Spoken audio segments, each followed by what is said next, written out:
굳이 왜 저런 험한 길을 가는 방향이 잘못된 거 아니야? 왜 앞서가?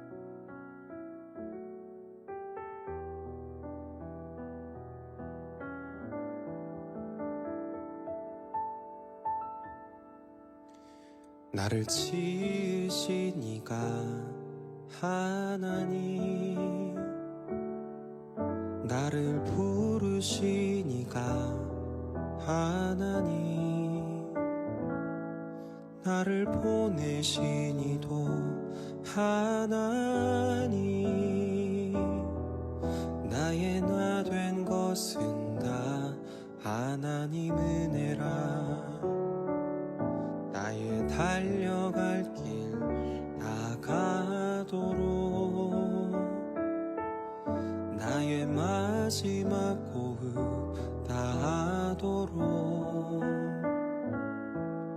나로 그 십자가 품게 하시니, 나의 나 된 것은 다 하나님 은혜라. 한량 없는 은혜, 갚을 길 없는 은혜, 내 삶을 애워싸는 하나님의 은혜. 나 주저함 없이 그 땅을 밟음도, 나를 붙드시는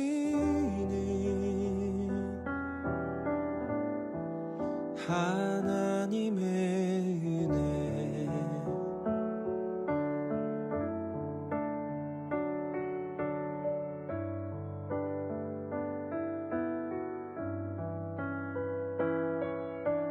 북한 주민들이 억압과 착취 가운데서 벗어나 진정한 자유를 누리게 하여 주옵소서. 우리 한국교회, 한국사회가 불화와 갈등을 슬기롭게 극복하고 온전한 화해와 화합을 이루게 하여 주옵소서. 이 내용을 가지고 주여 30창을 하며 주님 앞에 나아갑니다. 주여, 주여, 주여, 주여.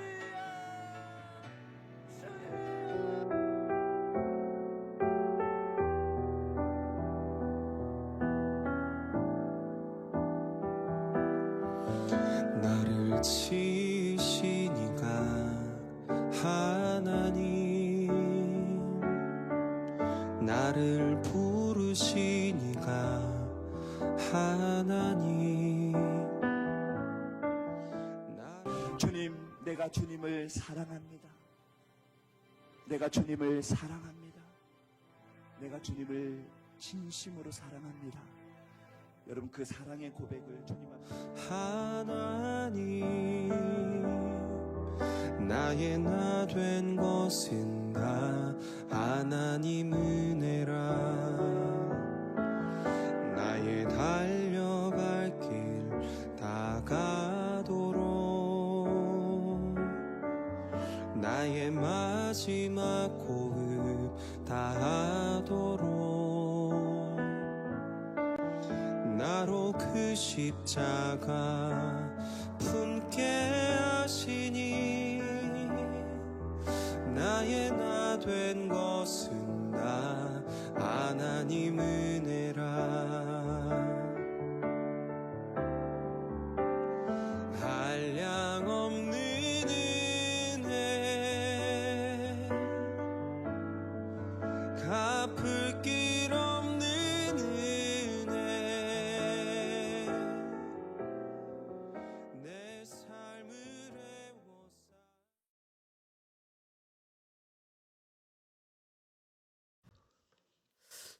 장례식장에서 너무 많이 울어서 더 이상 눈물이 안 나올 줄 알았는데 또 뵈니까 눈물이 나네요. 너무나 마음이 아프고 슬픈 장례였지만 한편으로는 참 영광스러운 장례식이었습니다. 워낙 귀한 삶을 사셨기 때문에 한국 교회가 하나가 되어서 선교 통일 선교의 장례로 치르면서 한국 교회 통일 선교장으로 치러내면서 정말 교계가 다 하나가 되어서 추모했던 것 같아요. 또 같이 위로했고, 그리고 고인의 그 숭고한 삶을 기리면서 그 뜻을 유업을 이어갈 것으로 다 다짐함으로써 그 죽음의 절망을 극복해내는 그런 생명의 시간들이었던 것 같아요. 하지만 너무나 안타깝고 너무 갑작스러워서 환송하기 어려운, 마음에서 놓기가 너무 어려운 그런 아픔이 지금도 있어요. 목사님 정신없이 장례를 치렀기 때문에 어떻게 환송했는지도 모르고 오늘 아침에 컴퓨터 앞에 앉아가지고 목사님 생각하면서 글을 하나 쓰는데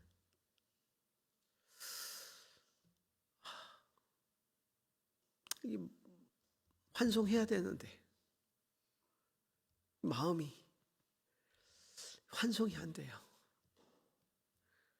정말 목사님 이제 정말 환송하겠습니다. 천국에서 곧 배워요. 그렇게 제가 글을 하나 썼는데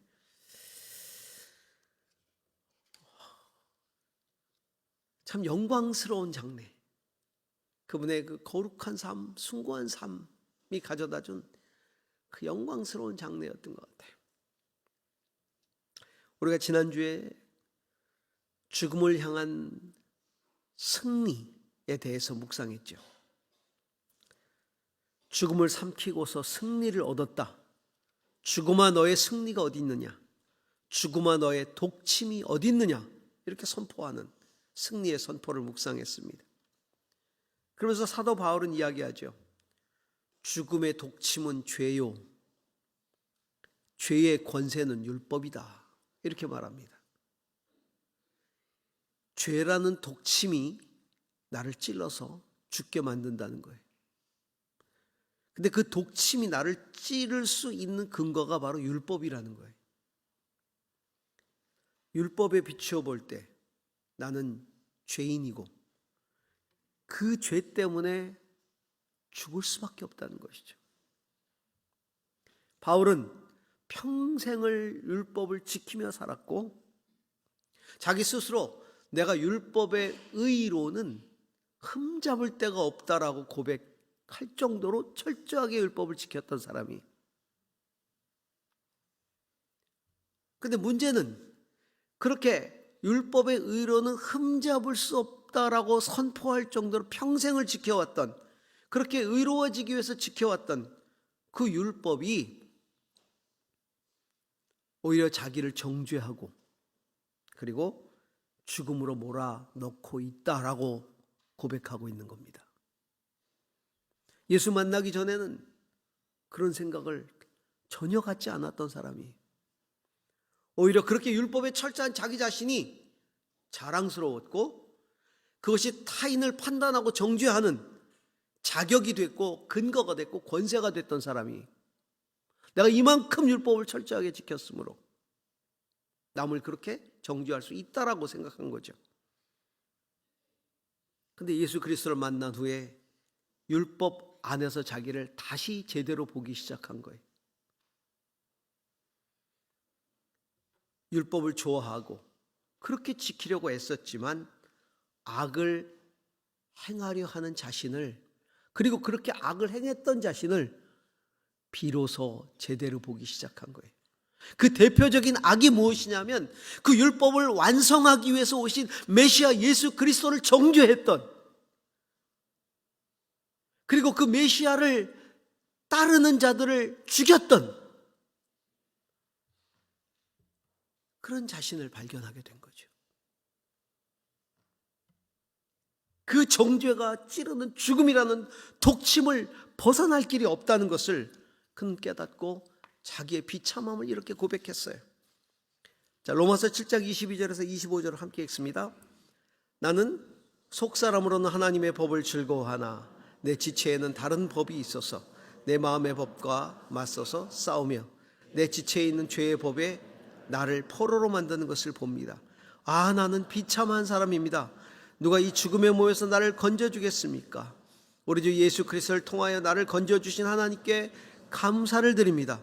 그러나 나 자신은 마음으로는 하나님의 법을 섬기고 육신으로는 죄의 법을 섬기고 있습니다. 마음으로는 하나님의 법을 섬기지만 자기 육신은 오히려 죄를 범하고 있는 자신을 바라보게 된 것이죠. 연약함입니다. 어떻게 사람은 그 정죄로부터, 죽음이라는 독침으로부터 벗어날 수 있을까요? 바울은 예수 그리스도 그분을 통한 하나님의 사랑을 성령 안에서 깨닫고 믿음으로써 그 정죄를 극복해야 한다고 이야기하고 있는 거죠. 오늘 우리는 정죄를 이기는 사랑의 승리를 묵상하고자 합니다. 그 승리가 바로 저와 여러분의 승리가 될 수 있기를 바랍니다. 자, 로마서 8장 1절에서 3절을 다시 한번 읽어보겠습니다. 함께 읽습니다. 그러므로 그리스도 예수 안에 있는 사람들은 정죄를 받지 않습니다. 그것은 그리스도 예수 안에서 생명을 누리게 하는 성령의 법이 당신을 죄와 죽음의 법에서 해방하여 주었기 때문입니다.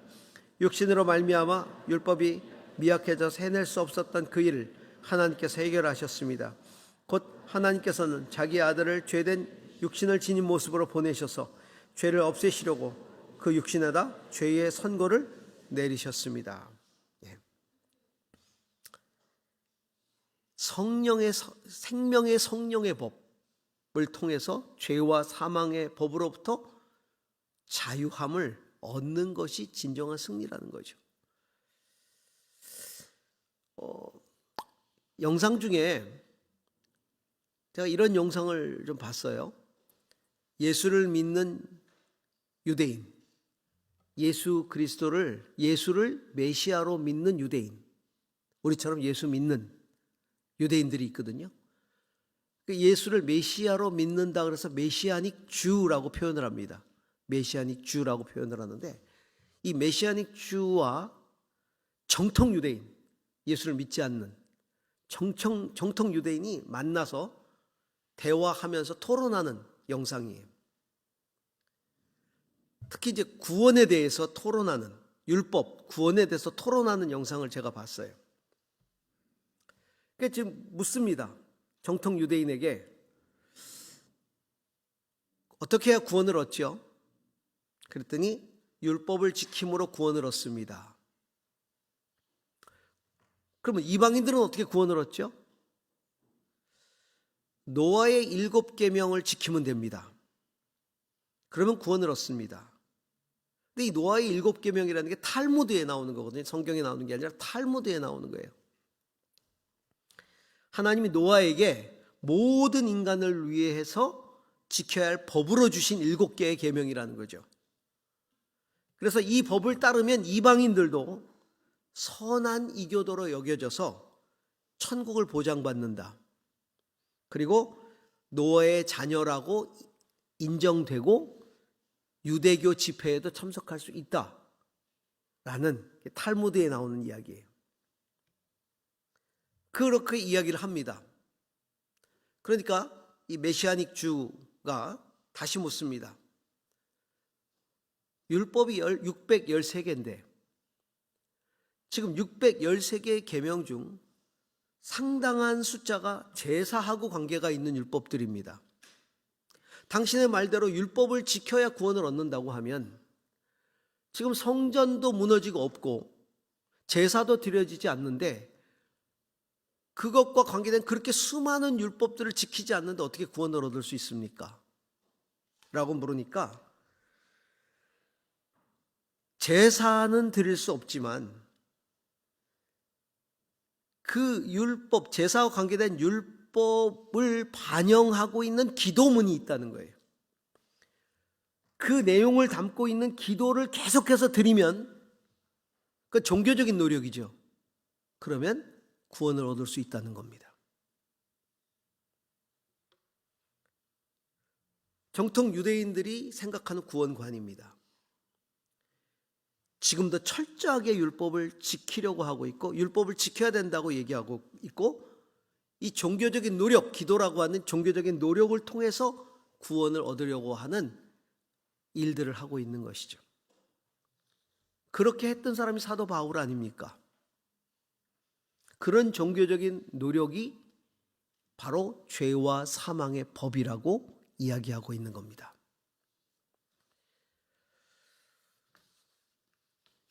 여러분, 율법의 정죄, 우리는 율법의 정죄를 절대로 해결할 수 있는 존재가 아니에요. 우리는 율법의 정죄를 해결할 수 있는 것이 아니라 극복하는 거예요. 해결은 주님이 하시는 것이고 우리는 주님이 하신 것을 믿음으로써 극복해내는 것이죠. 우리 자신의 노력으로 그 법을 온전히 지킬 수 없기 때문에 해결할 수 없는 거예요.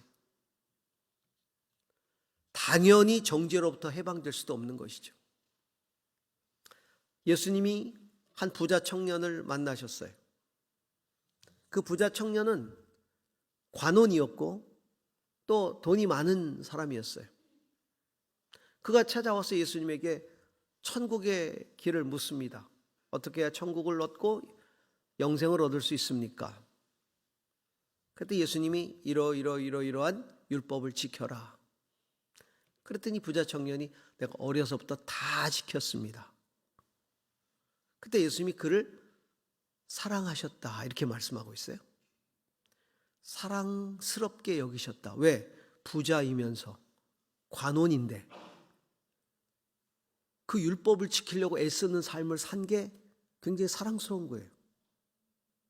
타락하지 않고. 그러시면서 잘했다. 그런데 한 가지 부족한 것이 있다. 그게 뭡니까? 내 가진 것을 다 팔아서 가난한 사람들에게 나눠주고 와서 나를 따르라. 그 부자 청년이 재물이 많은 거로 근심하고 돌아갔다. 이렇게 되어 있어요, 성경은. 예수님이 그 부자 청년이 다 나눠주고 가난하게 돼야 구원을 얻는다라고 말씀하시는 건가요? 아니에요. 내 의로운 행위의 근거가 뭐냐? 무엇을 위해서 그렇게 의를 행했느냐? 이걸 묻고 계시는 거거든요. 네가 정말 율법의 정신을 알고 그 정신과 가치를 따라서 그 의를 행하려고 했다면 너는 내 가진 것을 나눠줄 수 있어야 된다. 사랑을 실천할 수 있어야 된다. 그리고 그 모든 율법들보다도 가장 중요한 나를 따를 수 있어야 된다. 라고 말씀하시는 거죠. 그가 돌아가자 제자들에게 주님이 말씀하셔요. 봐라, 부자가 천국에 들어가는 것이 낙타가 바늘기로 들어가는 것보다 훨씬 어렵다. 제자들이 그러면 저렇게 부자로서 의롭게 살았는데도 불구하고 천국을 못 들어간다면 그러면 누가 들어갈 수 있겠습니까? 도대체 천국은. 그때 예수님이 인간으로서는 할 수 없지만 하나님으로서는 가능하다. 이렇게 말씀하죠. 하나님으로서 가능하다는 얘기가 뭡니까? 그것은 구원의 주권이 하나님에게 있다라는 소리예요. 구원은 하나님의 은혜이다. 구원은 하나님의 은혜이다. 내가 의를 다 행해서 율법을 다 지켰기 때문이 아니라 하나님이 나를 은혜롭게 여겨줘야 되는 것이죠. 그렇게 하나님이 주권적으로 우리 인간을 구원하시는 법, 성령의 생명의 법, 생명의 성령의 법이 뭐냐? 바로 그것이 바로 하나님의 방법이죠. 하나님이 인간이 연약해서 할 수 없는, 율법을 다 지켜낼 수 없는, 그래서 범하는 죄를 그 아들 예수 그리스도를 죄인된 인간의 몸으로 보내셔서 그분에게 죄를 선고하셨다, 이렇게 말씀하고 있죠. 모든 인간의 죄를 그분에게 선고하셨다. 성령께서는 바로 나의 모든 죄를 하나님께서 그분에게 선고하셨다는 사실을 깨닫게 하시고 믿게 하시고 죽음의 법에서 해방되게 하시는 거예요. 그게 생명의 성령의 법이다.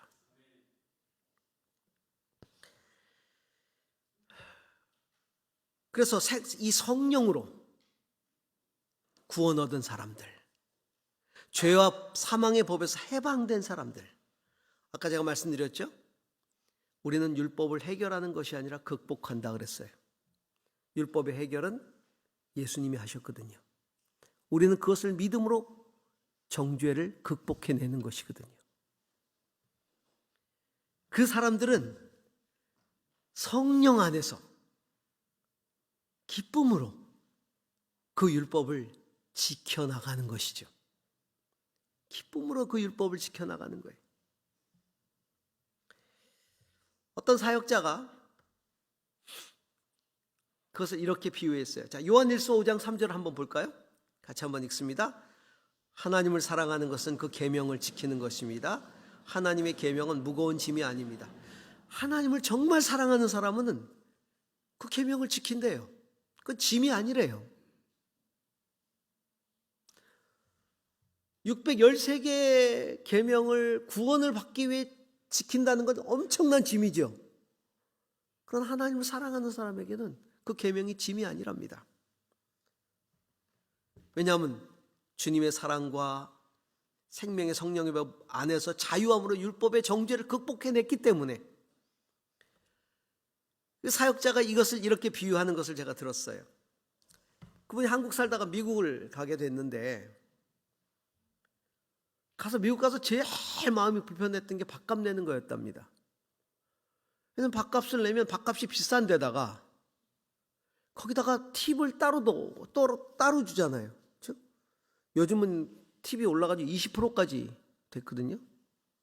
게다가 세금 따로 내죠. 그래서 밥값이 굉장히 비싸지는 거예요. 우리는 음식 비용 안에 다 들어가 있잖아요. 그래 보면 세금하고 봉사료 포함 이렇게 돼 있지 않습니까? 그러니까 이게 생돈을 이렇게 강도한테 뺏긴 것 같은 느낌이었대요. 내가 밥 먹고 밥값은 내가 내고 거기다가 세금 따로 내고 팁 따로 주고 하는 게 이 완전히 뺏기는 느낌. 그게 너무 불편했대요. 근데 이제 미국 생활을 오래 하게 되고 미국 시민이 돼서 익숙해지니까 이제는 그게 부담이 아니라는 거죠. 너무나 자연스럽게 받아들여지게 되는 의무가 되더라. 자연스러운 의무가 되더라. 그러면서 그분이 하나님의 계명은 무거운 짐이 아닙니다를 설명하더라고요. 하늘나라 시민이 된 사람, 하나님의 자녀가 된 사람에게는 하나님의 계명은 무거운 짐이 아니라 자연스러운 의무다. 할렐루야. 예. 그래서 생명의 성령의 법으로 해방된 사람, 죄와 사망의 법이 이제 더 이상 우리를 가둘 수 없는 것이죠. 진정 자유함을 누릴 수 있기를 바랍니다. 자, 오늘 로마서 8장 31절부터 33절을 한번 보겠습니다. 함께 읽습니다. 자, 그렇다면 이런 일을 두고 우리가 무엇이라고 말할 수 있겠습니까? 하나님이 우리 편이시면 누가 우리를 대적하겠습니까? 자기 아들을 아끼지 않으시고 우리 모두를 위해 내주신 분이 어찌 그 아들과 함께 모든 것을 우리에게 선물로 거저 주시지 않겠습니까? 하나님께서 택하신 사람들을 누가 감히 고발하겠습니까? 하나님, 누가 감히 그들을 정죄하겠습니까? 거기까지 보겠습니다. 이 생명의 성령의 법, 우리를 자유케 하시는 생명의 성령의 법은 결국은 뭘 의미하냐면 우리를 의롭게 하신 하나님의 사랑이라는 거예요. 하나님의 사랑. 하나님의 사랑. 하나님이 우리 편인데 누가 우리를 대적하게 했는가? 자기 아들까지 아끼지 않고 내어주셨는데 그분께 모든 것을 선물로 주시지 않겠는가? 하나님이 택하셨는데 누가 고발할 수 있는가? 누가 감히 정죄할 수 있는가? 성경은 하나님이 우리를 사랑하시기 때문에 우리를 의롭게 만드셨다라고 이야기하고 있어요. 제가 정통 유대인과의 그 인터뷰 가운데 깜짝 놀란 장면이 하나 있습니다. 젊은 세대도 만났고요. 젊은 세대 굉장히 샤프하더라고요. 보니까 뭐 율법을 꿰뚫고 있어요. 얼마나 공부를 많이 했는지. 유대인들, 이 히브리인들 젊은 사람들 공부 엄청 하거든요. 어떤 유대교 메시아닉 주 목사님이 하신 말씀이 제 가슴을 찌르는데, 개신교 목사들이 너무 무식하다 이랬어요. 개신교 목사들이 너무 무식하다. 특히 성경에 무식하다 그러더라고요. 그럴 수밖에요. 그 사람들은 어릴 때부터 성경을 그렇게 철저하게 공부하고 그 파고 성경만 파는 게 아니라 여러 가지 율법들도 엄청나게 배우잖아요. 그러니 얼마나 똑똑해요. 그 샤프한 젊은 정통 유대인, 그 다음에 오랫동안 유대교에서 몸을 담았던 랍비 같은 유대인, 이 유대인들과 대화를 하면서 이사야 53장을 들려주었어요. 읽어주었어요. 쭉 우리가 잘 아는 대로 고난받는 종 메시아, 우리 대신 채찍에 맞으시고 징계를 받으시고 우리를 낫게 하신 그 고난받는 종으로 오신 예수 그리스도의 모습을 담고 있는 메시아 이사야 53장을 들려주었는데, 들려주고서는 이게 어디 나오는 내용인지 아느냐? 제가 깜짝 놀란 건 그 사람들의 7, 80%가, 아니 거의 90%가 신약 성경이라고 말하는 거예요. 그거 너희들의 성경, 너희들이 말하는 가짜 경전 신약 아니냐? 그 사람들은 신약을 경전으로 안 보니까, 예수를 안 믿으니까. 그건 너희들이 고난받은 십자가에 죽은 예수를 합리화하기 위해서 만든 그 경전 안에 들어와 있는 너희들이 만들어낸 이야기 아니냐? 저는 그거 보고 깜짝 놀랐어요. 그렇게 구약 성경에 능통한 자들이 그 이사야 53장을 신약 성경에 나온다고 얘기하는 걸 보고 정말 무식하네.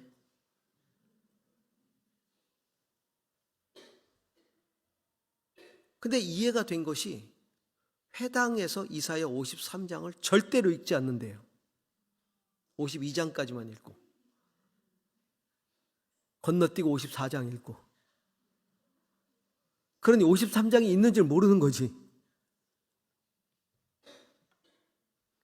이것이 구약 성경에 나온다. 타낙 구약 성경에 나온다. 너희들의 경전. 깜짝 놀라는 거예요. 고개를 갸우뚱하더라고. 이런 구절이 있었는가? 야, 이런 구절은 예수에 대한, 너희가 말한 예수에 대한 모습인데? 백향목 선교회 우리 정태권 선교사님이 작년에 전도를 떠나시면서 이스라엘에 부채를 만드셨어요. 그래서 부채 안에다 이사야 53장을 히브리어로 기록해가지고 그걸 나눠주면서 전도를 했는데, 상당한 숫자가 그걸 받고 그걸 보고 예수를 믿었다는 거예요. 이사야 53장은 바로 우리가 할 수 없는 것을 예수 그리스도의 육신의 죄를 선고하고 십자가에 죽게 하신 하나님의 사랑을 보여주는 장이거든요. 그래서 사도 요한은 그것을 사랑이라고 표현해요. 하나님의 사랑이라고. 요한일서 4장 9절에서 10절 같이 읽습니다. 하나님의 사랑이 우리에게 이렇게 드러났으니 곧 하나님이 자기 외아들을 세상에 보내주셔서 우리로 하여금 그로 말미암아 살게 해주신 것입니다. 사랑은 이 사실에 있으니 곧 우리가 하나님을 사랑한 것이 아니라 하나님이 우리를 사랑하셔서 자기 아들을 보내어 우리 죄를 위하여 화목 제물이 되게 하신 것입니다. 아멘. 그렇기 때문에 이 사랑으로 자기 아들을 아끼지 않고 내주신 하나님이 우리를 위해서 일하시는데, 우리를 위하시는데 누가 우리를 대적하겠는가? 누가 우리를 정죄하겠는가? 누가 우리를 고발하겠는가?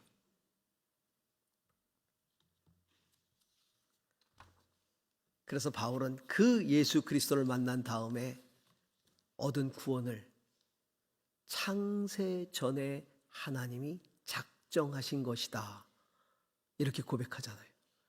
창세 전에 작정하시지 않고서야 나 같은 자가 어찌 구원을 얻을 수 있으랴. 이것은 세상을 만들기도 전에 나를 구원하시기로 작정하신 사랑이다 라는 것이죠. 성도 여러분, 죽음이라는 독침을 이기는 힘은 그 아들을 죽이신 하나님의 사랑입니다. 정죄의 권세를 이기는 사랑, 그거예요. 바로. 자, 로마서 8장 34절에서 39절 같이 읽습니다. 누가 감히 그들을 정죄하겠습니까? 그리스도 예수는 죽으셨지만 오히려 살아나셔서 하나님 오른쪽에 계시며 우리를 위해 대신 간구하여 주십니다. 누가 우리를 그리스도의 사랑에서 끊을 수 있겠습니까? 환난입니까? 권고입니까? 박해입니까? 굶주림입니까? 헐벗음입니까? 위협입니까? 또는 칼입니까? 성경에 기록한 바 우리는 종일 주님을 위하여 죽임을 당합니다. 우리는 도살 당할 양과 같이 여김을 받았습니다 한 것과 같습니다. 그러나 우리는 이 모든 일에서 우리를 사랑하여 주신 그분을 힘입어서 이기고도 남습니다. 나는 확신합니다. 죽음도 삶도 천사들도 권세자들도 현재일도 장래일도 능력도 높음도 기쁨도 그 밖에 어떤 피조물도 우리 주 예수 그리스도 안에 있는 하나님 사랑에서 끊을 수 없습니다. 어떤 존재도 어떤 상황도 우리의 승리를 위해서 지금도 하나님 보좌 우편에서 지금도 기도하고 계시는 그리스도의 사랑에서 우리를 끊어낼 수 없다는 것입니다.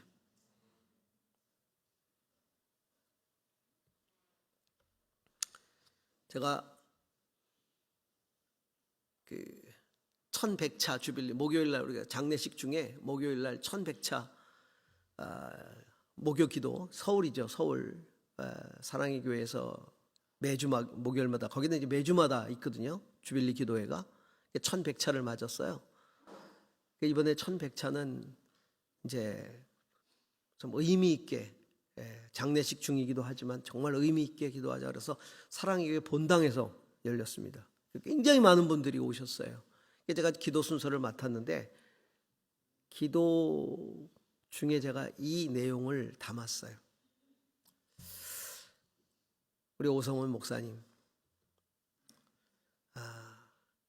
하나님 품에 안겼는데 주님, 지금도 하나님 보좌 우편에서 기도하시는 예수 그리스도와 함께 같이 기도하면서 천국 주빌리를 발족하고 있는 것은 아닌지,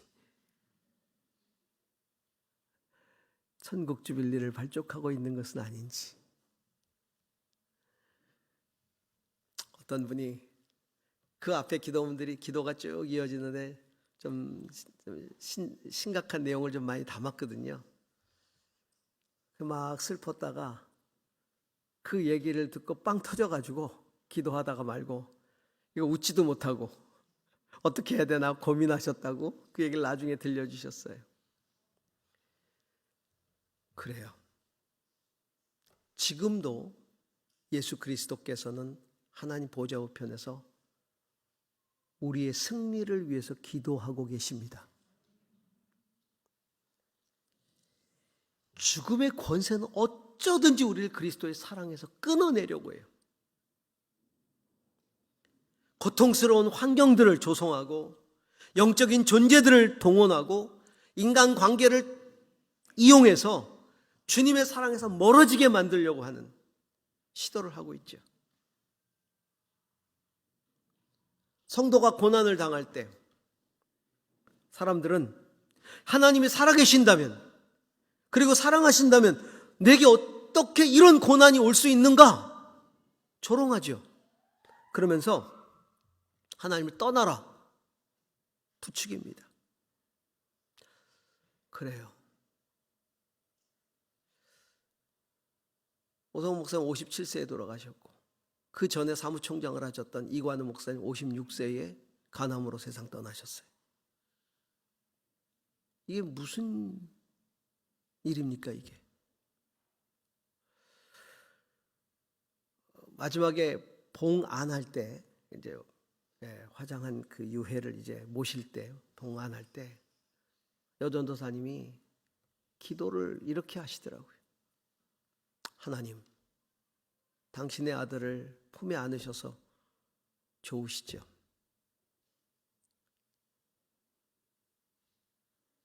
그러나 우리는 너무 가슴이 아파요. 우리는 너무 힘들고 너무 고통스러워요. 언제까지 우리에게 이런 고통을 주시겠습니까? 하나님, 여기서 끝내주세요. 여기서 끝내주세요. 저희들 못 견딥니다. 이런 기도를 하시더라고요. 그래요. 성도가 고난을 당하면 사람들은 하나님의 사랑을 흔들기 시작해요. 사랑한다면 어떻게 이런 일이? 근데 여러분, 왜 그럴까요? 사랑에서 멀어지는 건 영생에서 멀어지는 것이기 때문에 그래요.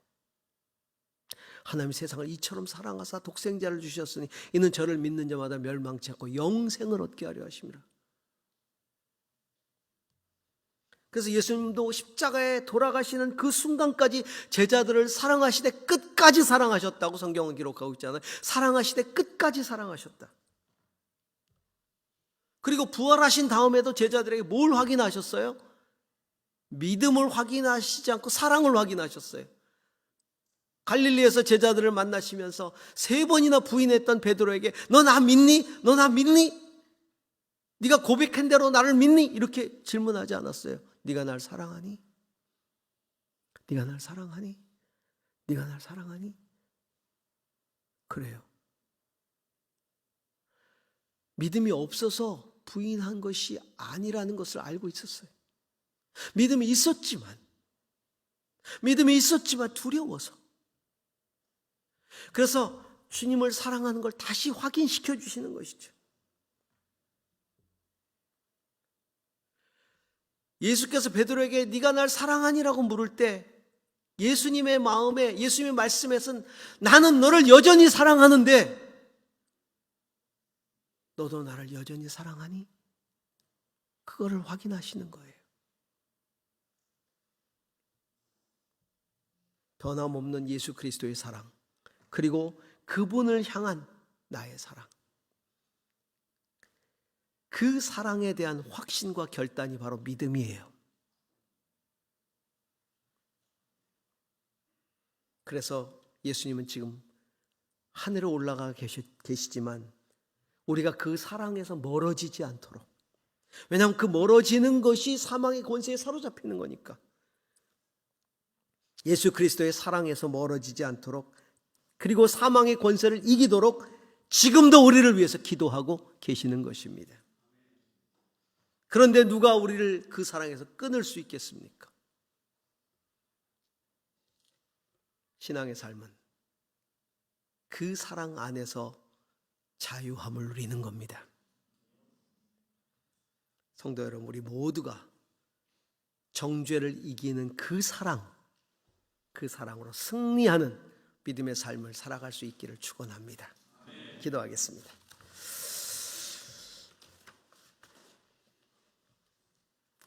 지금도 하나님 보좌 우편에서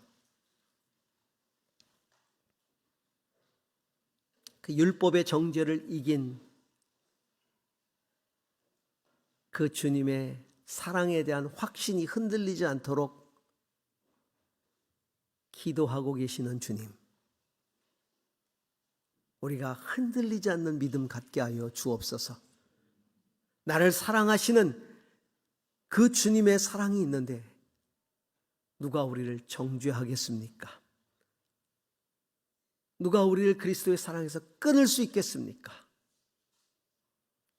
그 안에서 진정으로 승리하는 그리스도 제자들이 될 수 있도록 인도하여 주옵소서. 예수님의 이름으로 기도합니다. 아멘.